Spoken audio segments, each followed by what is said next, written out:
The diplomatic vessel Times Serenity's dawn times drifted silently through the crystalline void of the Arcturus Nebula, its hull gleaming like polished obsidian against the swirling cosmic dust. Inside the ship's observation deck, Captain Marcus Chen stood with his hands clasped behind his back, watching the approaching alien fleet through reinforced transparisteel windows. The Zephyrian ships moved with an elegance that reminded him of silver dolphins dancing through ocean currents, their bioluminescent hulls pulsing with soft blue light. "Captain," called Lieutenant Sarah Morrison from her station, her voice tight with barely concealed nervousness. "We're receiving another transmission from the flagship. Queen Lirelei requests your immediate presence aboard her vessel." Marcus nodded slowly, his weathered face revealing nothing of the storm brewing in his mind.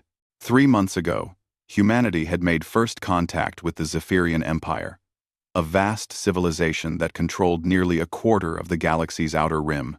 The initial meetings had been cordial, even friendly, but Marcus knew better than to trust appearances. His 40 years of military service had taught him that the most dangerous predators often wore the most beautiful masks. "Tell Her Majesty that I'll be aboard within the hour," Marcus replied, his voice carrying the calm authority that had earned him respect throughout the Sol Defense Fleet. "And Sarah, make sure our communication arrays remain active.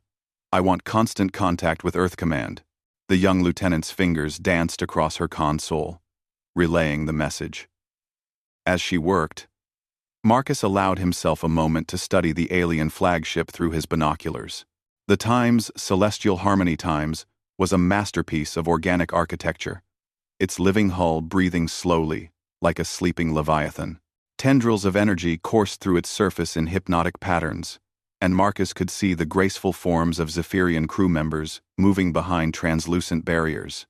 Dr. Elena Vasquez, the mission's xenobiologist, approached from behind, her tablet clutched tightly in her hands. "Captain, I've finished my analysis of the cultural data they provided.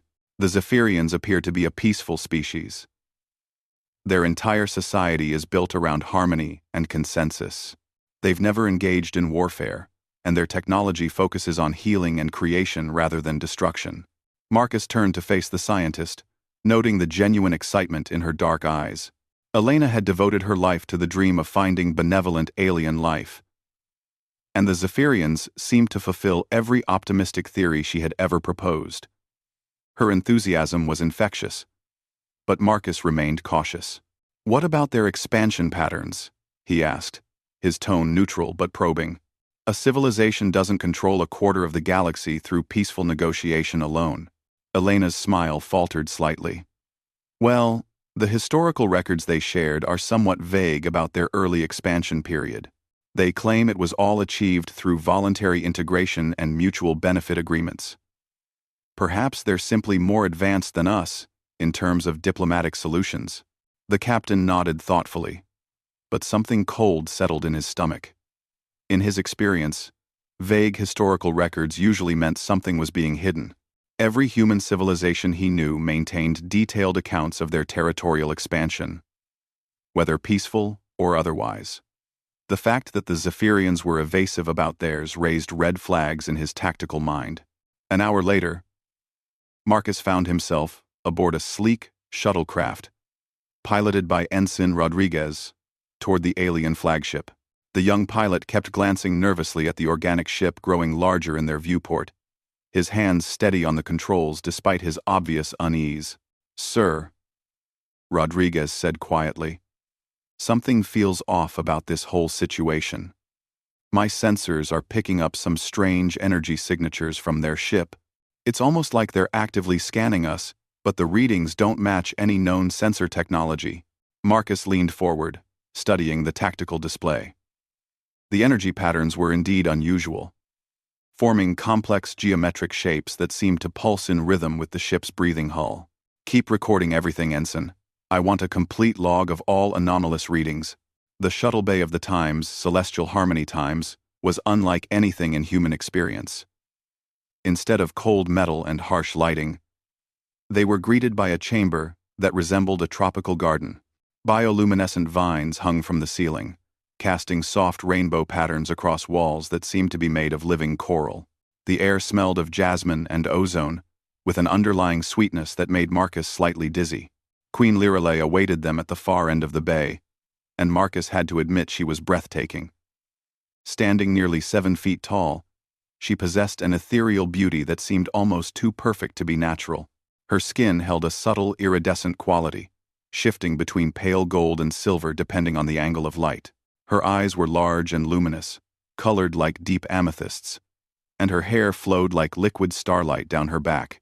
She wore robes that seemed to be woven from captured aurora, shifting and flowing in patterns that hurt to look at directly. When she smiled, her expression radiated warmth and kindness, and Marcus felt an almost overwhelming urge to trust her completely. Almost. "Captain Chen," she said, her voice like wind chimes in a gentle breeze. "Welcome aboard the Time's Celestial Harmony ***. I am honored by your presence." Marcus bowed formally, maintaining proper diplomatic protocol. "Your Majesty, the honor is mine. I bring greetings from Earth and the Seoul Defense Council." As he straightened, he noticed something that made his soldiers' instincts tingle with warning. Despite the Queen's warm smile and welcoming words, her eyes remained cold and calculating. For just a moment, he caught a glimpse of something predatory lurking behind that beautiful facade, like a shark's dead gaze behind a dolphin's playful exterior. Queen Lirelei gestured gracefully toward an archway that opened at her approach, revealing a corridor lined with what appeared to be living crystal formations. "Please, walk with me. There is much we need to discuss about the future relationship between our peoples." As they moved through the ship, Marcus was struck by its organic nature. Everything seemed to be grown rather than built, and he could feel a subtle vibration through the deck plates, as if the entire vessel was alive.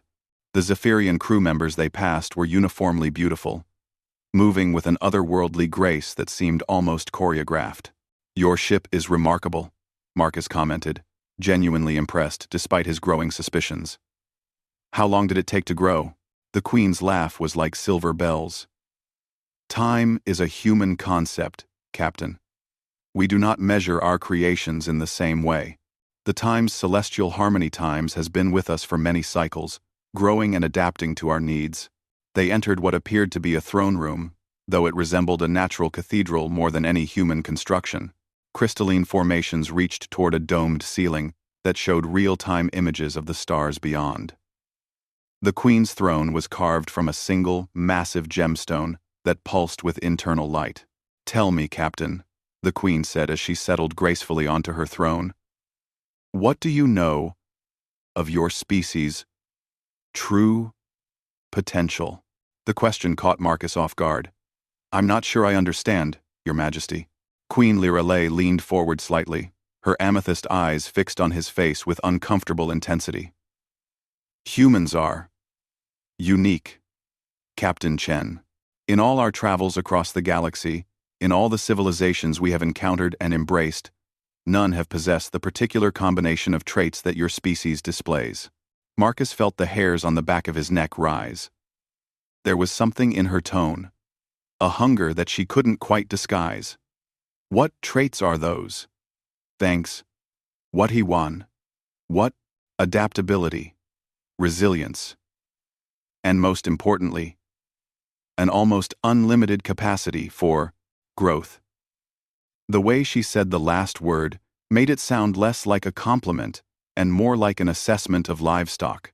The Queen rose from her throne and began to pace, her movements hypnotic and predatory. "We have been watching Earth for some time, Captain. Your species fascinates us. The way you recover from disasters, the way you overcome seemingly impossible odds, the way you bond so completely with other species and environments. It is quite remarkable." Marcus kept his expression neutral, but his mind was racing. The implications of her words were becoming clearer, and he didn't like the picture they painted. "How long have you been watching us?" Let's four. Long enough to know that humanity would make a perfect addition to our empire," the Queen replied smoothly. "We believe that with proper guidance, your species could reach heights you have never imagined. Under our protection, Humans could spread throughout the galaxy, bringing your unique gifts to worlds that desperately need them. The captain's blood ran cold. Protection. The word carried ominous implications when spoken by a ruler whose empire spanned thousands of worlds. And what would this protection entail? Exactly. Queen Lirelei smiled, and for a moment, her perfect facade slipped completely. Behind her beautiful features, Marcus saw something ancient and terrible. A predator that had been hunting for millennia. Why, integration, of course. Your people would become part of our empire, contributing their talents to the greater harmony of our civilization. In return, we would provide security, technology, and guidance toward a more enlightened existence. Marcus had heard similar words before, in history books describing the colonial empires of Earth's past. The rhetoric was always the same: protection, guidance, enlightened rule. The reality was usually slavery, exploitation, and the slow death of indigenous cultures. That's a generous offer, Marcus said carefully. But such a decision would require extensive consultation with my government. Humanity values its independence. The Queen's smile never wavered, but her eyes grew even colder. Of course, Captain. We would not dream of rushing such an important decision. Perhaps a demonstration of our good faith would help? We have prepared quarters for you and your crew aboard our ship. You could observe our methods firsthand, see how harmony can be achieved between different species. Every instinct Marcus possessed screamed danger. The offer was too smooth, too prepared. I appreciate the hospitality, Your Majesty, but I believe it would be more appropriate for me to return to my ship for now. Diplomatic protocols, you understand. For just a moment, something flickered across the Queen's face. Annoyance? Calculation? Then the warm smile returned. But of course. How thoughtless of me. Please, return to your vessel. We shall continue our discussions tomorrow. As Marcus was escorted back through the ship, he noticed details that had escaped his attention before. The organic walls weren't just grown. They were configured in specific patterns that reminded him of neural networks. The soft lighting pulsed in rhythms that seemed designed to induce relaxation, possibly even hypnotic states. Most disturbing of all, he observed several crew members, who appeared to be from different species, but all wore the same empty, blissful expression. When he finally returned to the Times Serenity's Dawn asterisk, Marcus immediately called for an emergency senior staff meeting. As his officers gathered in the briefing room, he could see his own growing concerns reflected in their faces. Report, he ordered simply. Dr. Vasquez spoke first, her earlier enthusiasm notably dampened. I've been analyzing the cultural data more carefully. There are significant gaps in their historical records, but what's there suggests a pattern of absorption rather than integration. 17 different civilizations have joined their empire in the last 1,000 years. But there's no record of any of them maintaining distinct cultural identities. Lieutenant Morrison looked up from her datapad. Sir, our long-range sensors have detected at least 40 Zephyrian ships in this system. They were hidden behind the nebula's interference patterns, but they're definitely there. This isn't a diplomatic mission. It's a fleet. Chief Engineer Torres leaned forward, his weathered face grim. Captain, I've been monitoring their energy signatures. Their ships aren't just scanning us. They're learning our technology.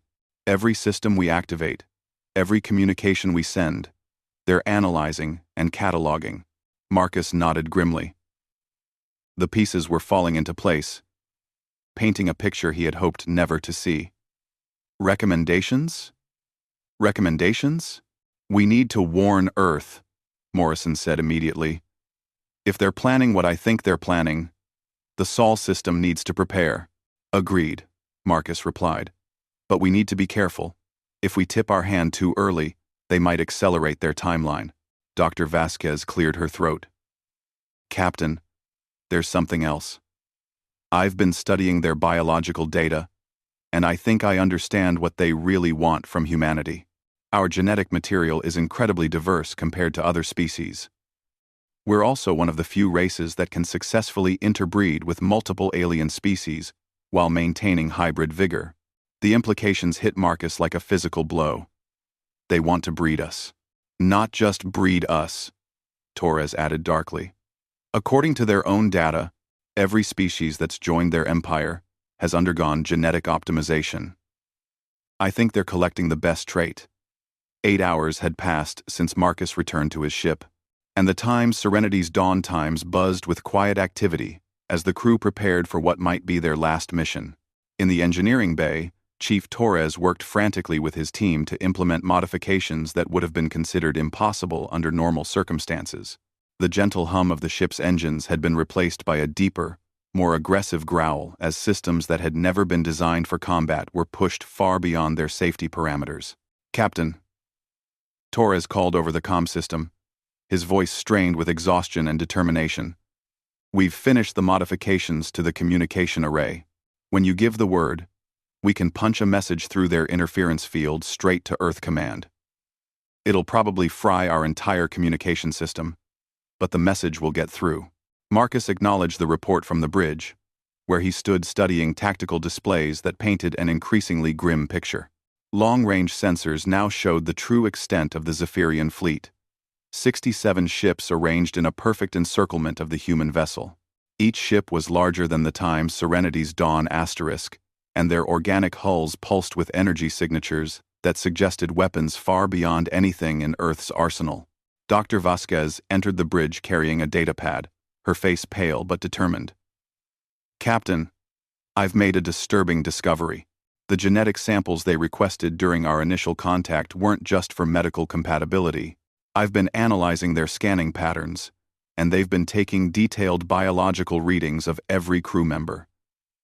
They're not just studying our technology, they're cataloging our DNA." Lieutenant Morrison looked up from her station, her young face hard with resolve. "Sir, we're receiving another transmission from Queen Lirelei. She's requesting your immediate presence aboard her flagship."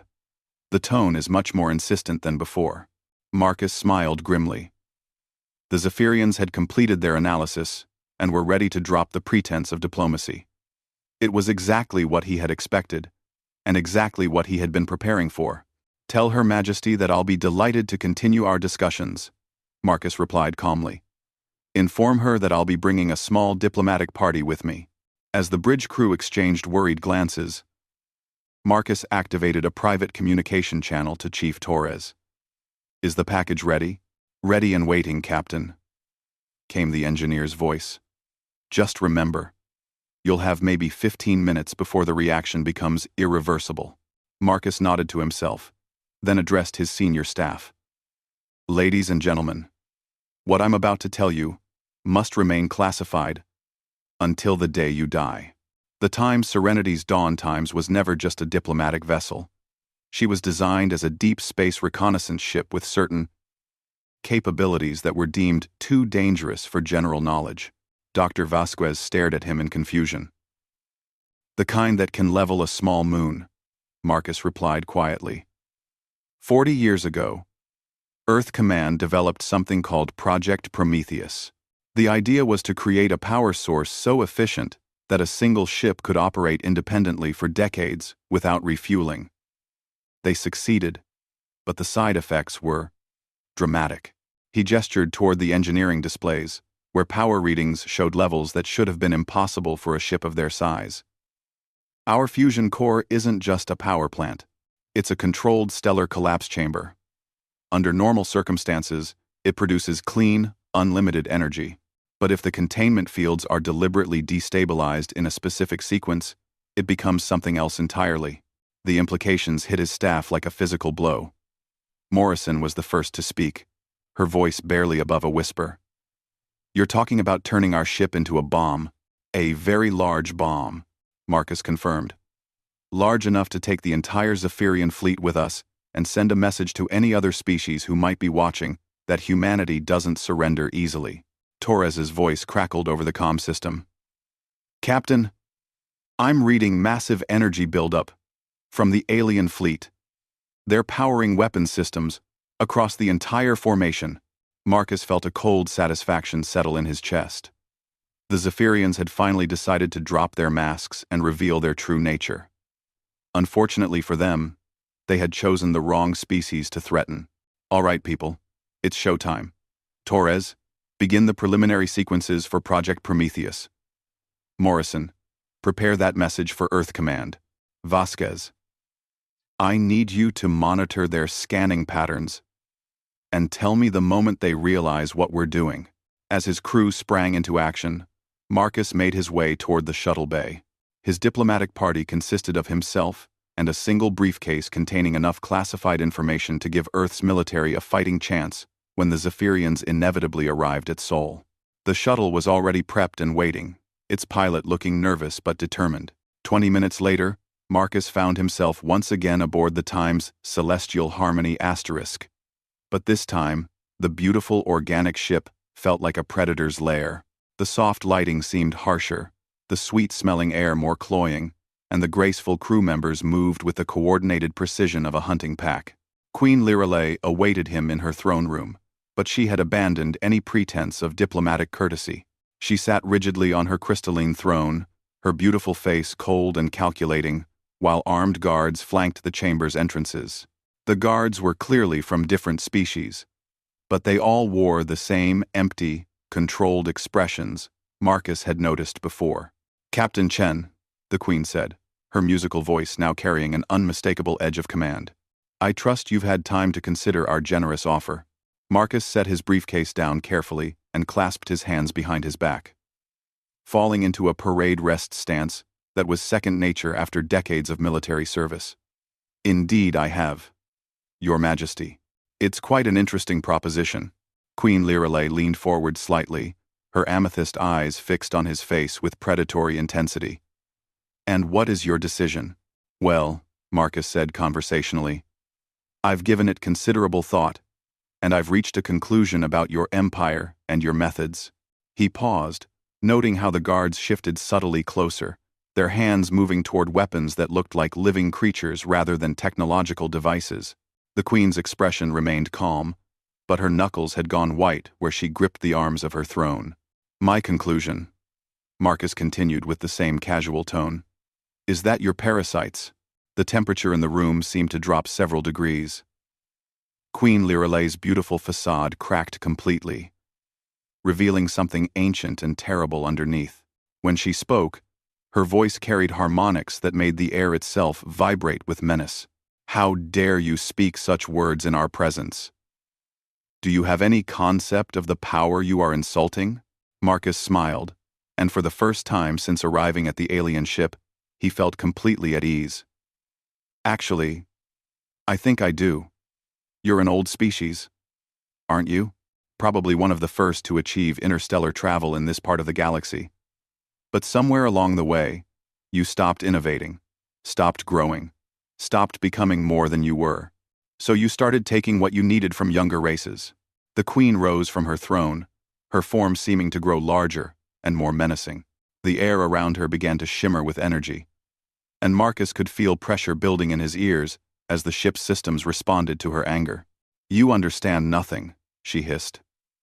We bring order to chaos, harmony to discord. The species we embrace become part of something greater than they could ever achieve alone. You mean the species you absorb? Marcus corrected calmly.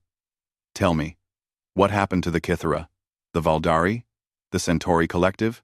According to your own records, they all joined your empire voluntarily. But there's no trace of their cultures, their languages, their distinct identities in your current civilization. Queen Lirelei's eyes narrowed to slits. They evolved beyond such primitive concepts. They became part of the greater harmony. And they became raw material, Marcus said flatly. Genetic diversity to strengthen your breeding programs, cultural knowledge to expand your technology base, and population numbers to fuel your expansion. You're not conquerors. You're farmers. And you've been looking at humanity like we're the next crop to harvest. The Queen's control finally snapped completely. The beautiful mask fell away entirely, revealing features that were still aesthetically perfect, but now radiated cold, inhuman calculation. When she spoke, Her voice carried the weight of millennia and the hunger of something that had devoured entire civilizations. "You are correct in your assessment, Captain Chen. We have indeed been observing your species with great interest. Humans possess a remarkable combination of adaptability, aggression, and creativity that would prove invaluable to our empire. Your genetic material would strengthen our bloodlines for thousands of generations." She began to pace around him, moving with the fluid grace of a predator circling wounded prey. "Did you really think your primitive ship could escape our fleet? Did you believe your crude weapons could threaten vessels that have conquered a quarter of the galaxy?" Marcus remained perfectly still, his hands clasped behind his back, his expression calm and almost bored. "Actually, Your Majesty, I was counting on you, underestimating us. It's one of humanity's greatest tactical advantages." The Queen stopped pacing, a flicker of uncertainty crossing her perfect features. "What do you mean?" "I mean that you've made the same mistake that every other species has made when they first encountered humans," Marcus replied. "You assumed that because we're young and relatively primitive, we're also weak and helpless.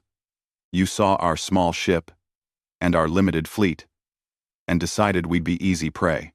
He smiled again, and this time there was something predatory in his expression. "But you never asked the most important question.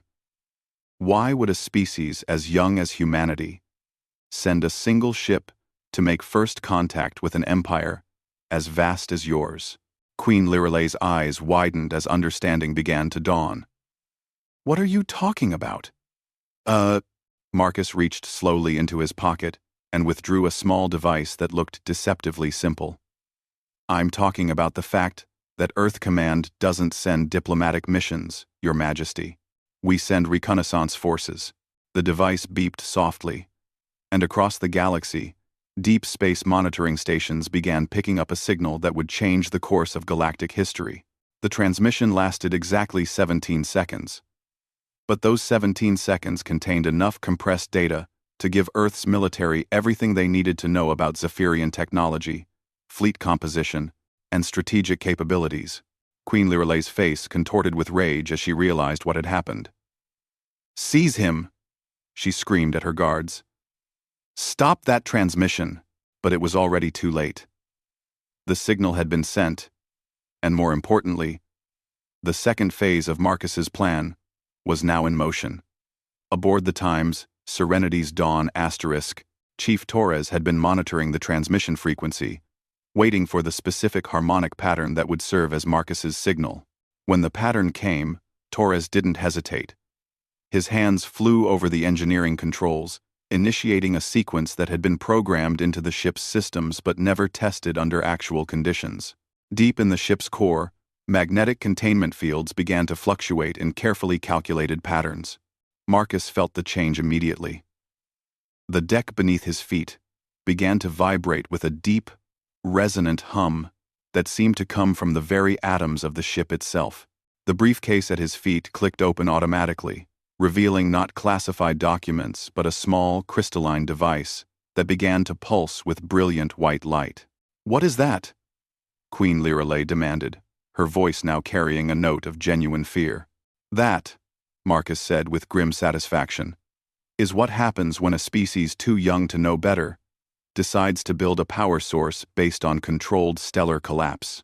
We call it Project Prometheus, and right about now, my engineer is beginning the destabilization sequence."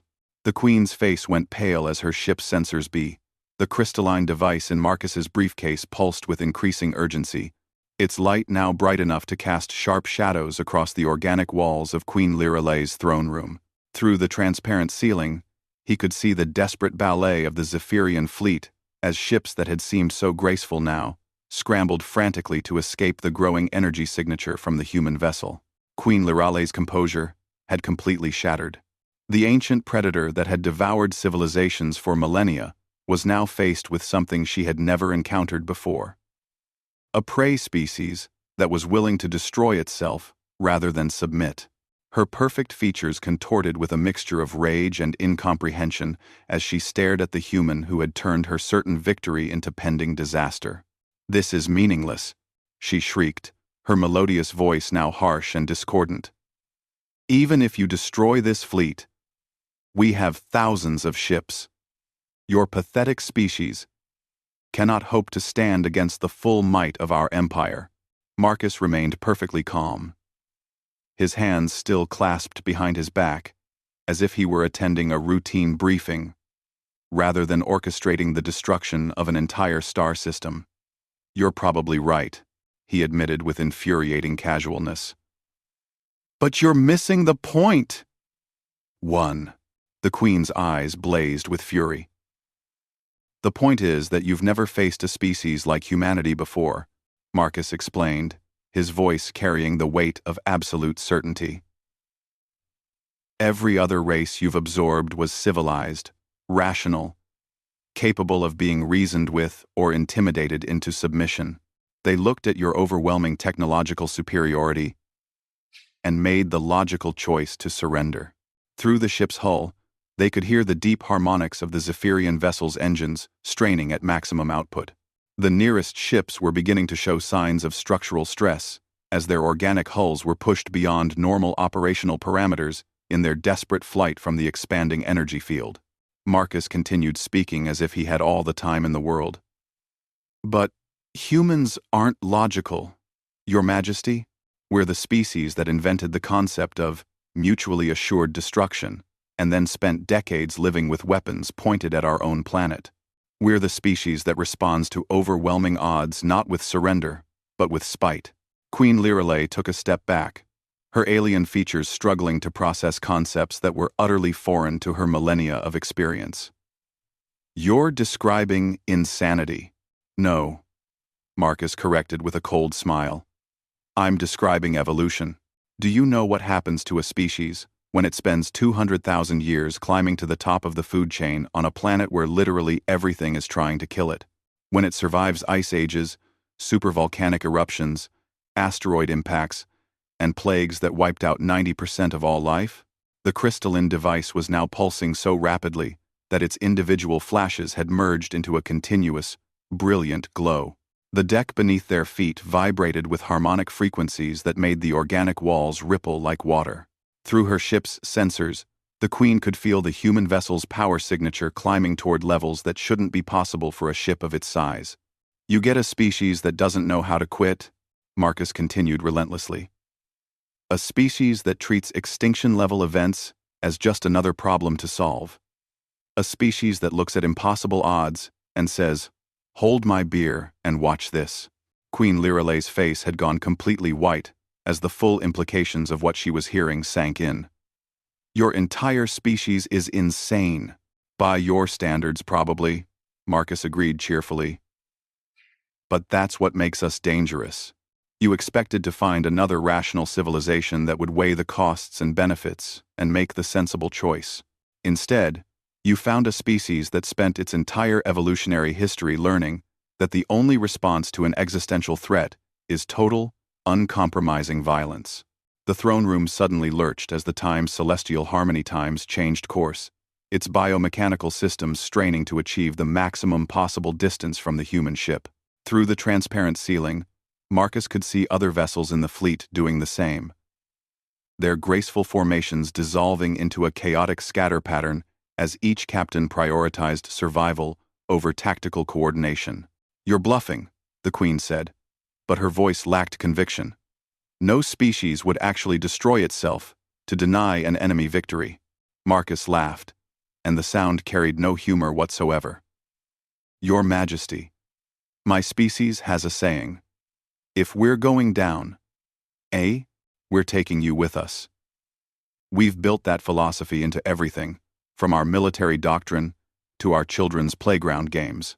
The organic walls of the ship were now visibly pulsing in rhythm with some massive heartbeat, and Marcus could feel the deck plates beginning to flex under increasing gravitational stress. The human ship's power core was approaching critical mass, and the exotic physics involved were beginning to warp space-time itself. "Besides," Marcus added conversationally, "you're operating under a false assumption." "What assumption?" Queen Lirelei demanded. "You assume I'm dying here." Marcus smiled, and for the first time since boarding the alien ship, His expression was genuinely warm. "But you see, Your Majesty, there's something else about humans you didn't take into account." The Queen stared at him in confusion as he reached into his jacket and withdrew what appeared to be a simple communication device. With deliberate care, he pressed a sequence of buttons that activated a program his ship's computer had been running in background mode since his arrival. "We're really, really good at timing," he said simply. The device in his hand beeped once, and 30 seconds later, reality tore open. The emergency teleportation system was another piece of classified Earth technology, based on quantum entanglement principles, that most species didn't discover until they had already developed faster-than-light travel. Humans had stumbled across it accidentally while trying to solve the problem of getting crews off damaged ships, and had spent the last 20 years perfecting it into something that could function reliably across interstellar distances. Marcus felt the familiar sensation of his atoms being disassembled and transmitted across space at the speed of light. For a brief, terrifying moment, he existed as pure information scattered across the cosmos. Then reality reassembled itself around him, and he found himself standing on the bridge of the Times Serenity's Dawn asterisk, surrounded by his crew. "Captain!" Lieutenant Morrison shouted over the howling alarms. "We've got maybe 2 minutes before the cascade becomes irreversible." "More than enough time," Marcus replied calmly. He moved to his command chair and activated the ship's external view screen, giving his crew a perfect view of the Zephyrian fleet's desperate flight. Dr. Vasquez stared at the display in horror. "Sir, some of those ships won't make it to minimum safe distance." "I know." On the view screen, they could see the Times Celestial Harmony Times struggling to escape the expanding gravitational anomaly that the Times Serenity's Dawn Times was becoming.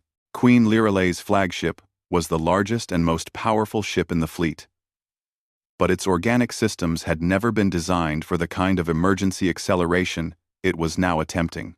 Chief Torres's voice crackled over the intercom. "Captain, we're at the point of no return. If we don't abort the sequence in the next 60 seconds, the reaction will cascade beyond our ability to contain it." Marcus nodded to Morrison, who activated the long-range communication array they had been saving for this moment. The message that burst across subspace toward Earth was brief but comprehensive. Complete tactical data on Zephyrian ships, weapons, and capabilities, along with a warning that invasion was imminent. "Message away, sir," Morrison reported. "Earth Command will have everything they need to prepare a defense." Marcus felt a deep satisfaction settle in his chest. Even if this gambit failed, even if the Zephyrians eventually conquered Earth, his species would go down fighting with their eyes open.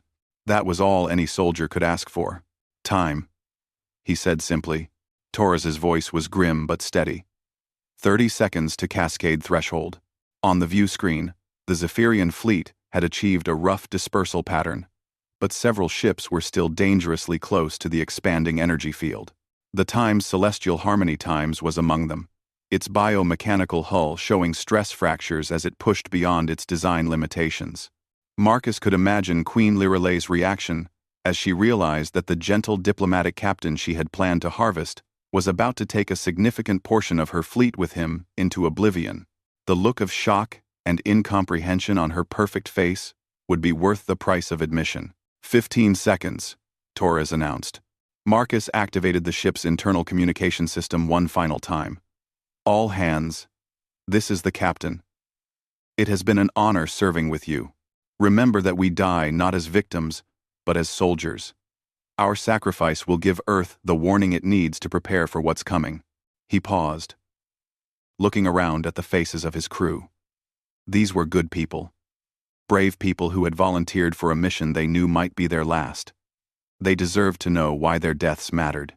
"The Zephyrians thought they could harvest humanity like they've harvested every other species they've encountered," he continued. "They thought we would be rational, predictable, manageable. They were wrong. Today, we remind the galaxy that humans don't surrender. We don't submit. And we sure as hell don't go quietly." 10 seconds, Torres called out. Marcus settled back in his command chair and smiled. "Ladies and gentlemen, see, we are about to make one hell of an impression." But then, something unexpected happened. The cascade reaction that should have consumed the ship suddenly stabilized. The howling alarms fell silent, and the bridge lighting returned to normal. Marcus stared at his instruments in confusion as readings that should have been climbing toward infinity instead began to level off and stabilize. "Torres, report," he barked into the intercom. "Captain, I don't understand it," came the engineer's bewildered voice. "The reaction just stopped. All power levels are returning to normal parameters." Morrison looked up from her sensor station, her face pale with shock. "Sir, I'm reading massive energy signatures from the alien fleet. They're not running anymore. They're repositioning." On the view screen, the Zephyrian ships had indeed stopped their desperate flight. Instead, they were moving into new formations, their organic hulls pulsing with energy patterns that Marcus had never seen before. The time's celestial harmony times had come about and was approaching the human ship, but its posture was no longer threatening. Dr. Vasquez studied her xenobiology readings with growing amazement. "Captain, their biosignatures have completely changed. The predatory aggression patterns are gone. They're showing what appears to be respect? Maybe even fear?" A soft chime indicated an incoming transmission from Queen Lyralei's flagship. Marcus hesitated for a moment, then nodded for Morrison to accept the communication. The Queen's image appeared on the main screen. But she looked nothing like the predatory creature who had revealed her true nature such a short time ago. Her perfect features now showed something that might have been awe, and when she spoke, her musical voice carried undertones of genuine respect. "Captain Chen," she said slowly, We have underestimated your species quite significantly." Marcus leaned forward in his chair. "How so, Your Majesty?" Queen Lyralei seemed to struggle with her words, as if she were trying to express concepts that her language had never been designed to handle. "In all our millennia of existence, across all the species we have encountered, we have never seen anything like what you just demonstrated."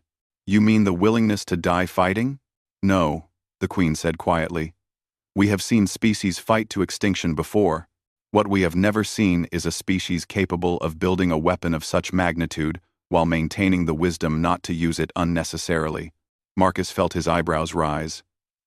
"I'm not sure I follow." "Your ship's power core, Captain," Queen Lyralei explained. "Our sensors analyzed the energy cascade you initiated. The reaction you started would have been sufficient to sterilize this entire solar system.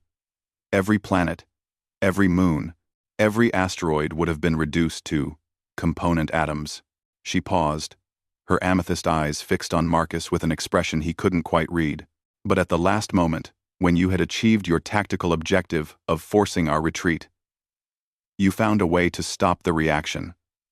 You chose restraint over annihilation." Marcus felt a chill run down his spine as the implications sank in. He had assumed the cascade failure was a malfunction, but if the Queen was correct, his crew had somehow managed to abort a reaction that should have been impossible to control. Any species capable of building such a weapon and then choosing not to use it, the Queen continued, is not prey. It is something far more dangerous. It is a species that has achieved wisdom to match its power. She straightened on her throne, and when she spoke again, her voice carried the weight of absolute authority. "Captain Chen, the Zephyrian Empire hereby withdraws all claims to human space. Your species has earned the right to chart its own destiny among the stars." Marcus stared at the screen in amazement. "Just like that?" Queen Lyralei smiled, and for the first time, the expression seemed genuine rather than predatory. "Captain, we have survived for millennia by recognizing when we have encountered something beyond our ability to control or contain. Your species has proven that it possesses both the power to destroy and the wisdom to refrain from destruction. That combination is rarer than you might imagine." She stood from her throne and bowed formally, a gesture that Marcus suspected she had not performed for anyone in centuries. "We will spread word throughout the galaxy that humanity is not to be trifled with. Your species will have the time and space it needs to find its place among the stars." As the transmission ended and the Zephyrian fleet began to withdraw, Marcus sat back in his command chair and tried to process what had just happened. His crew stared at him with expressions of awe and disbelief, as if they couldn't quite believe they were still alive. "Sir," Morrison said quietly, "what do we do now?" Marcus smiled and activated the ship's communication array. "Now, Lieutenant, we go home. We have some very interesting stories to tell Earth Command." As the Times Serenity's Dawn Times began its journey back towards Sol, Marcus reflected on the strange turns that fate could take. They had come to the edge of human space expecting to make first contact with an alien civilization. Instead, they had ended up teaching the galaxy's most feared predators that humanity was something entirely new under the stars.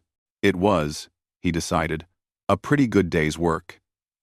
Egan detecting massive energy readings from the human vessel. "Stop this madness. If that ship explodes, it will destroy everything in this system." Marcus nodded calmly. "Including your entire fleet. If my count is correct, that's roughly 10% of your total naval strength, according to our intelligence estimates." "Fiverand. 4-5. 4-5. Queen Lirelei stared at him in horror. "You're insane. You'll die too." "Yes," Marcus agreed simply. "But my species will survive, and they'll know exactly what you are and what you're capable of. When your main fleet arrives at Earth, they won't find helpless primitives waiting to be harvested.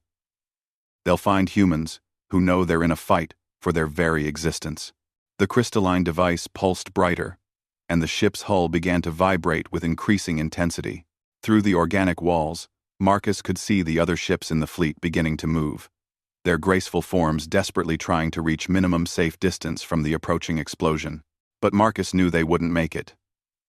The Zephyrians had positioned themselves in a perfect tactical formation for intimidation, but terrible positioning for emergency dispersal. They had counted on their overwhelming technological superiority to make escape unnecessary. They had counted wrong. From different races and incorporating them into their own population, Marcus felt a cold rage building in his chest. The Zephyrians weren't conquerors in the traditional sense. They were collectors, harvesting the genetic and cultural wealth of entire civilizations. The empty expressions he had seen on the alien crew members suddenly made horrible sense. "How long before they realize we know?" he asked. Morrison checked her instruments. "Based on their scanning patterns, I'd estimate 6 to 8 hours before they have a complete analysis of our ship and crew. After that, they won't need the pretense of diplomacy." Marcus stood, his decision made. The Zephyrians had expected to find another compliant species, ready to be absorbed into their empire. Instead, they had found humanity, and humanity did not go quietly into anyone's good night. "All right, people, we have work to do."